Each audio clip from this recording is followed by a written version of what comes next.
science could be worse than individual serial killers. For 20 years, no one suspected what was happening in house number 25 on Cromwell Street in London. It seemed that an unremarkable family lived there, Rose and Fred West, and their 8 children.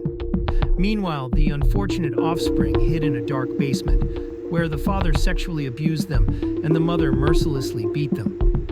The couple were united by a penchant for violence, perversion, and torture.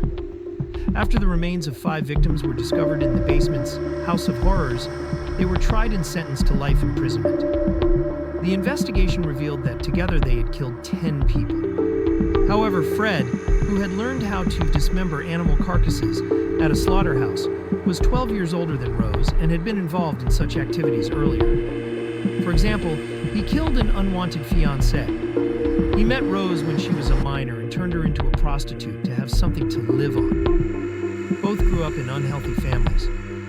Rose had a family history of schizophrenia, and Fred was tied to overly close relationships with his mother. Typically, they lured young vagrants into their home by enticing them with warmth and food, where they were then sexually assaulted, recorded on video, and disposed of. Additionally, the deranged couple killed their own children, Heather and Charmaine. The Wests were only arrested in 1994. Fred later hanged himself, and Rose is still serving a life sentence.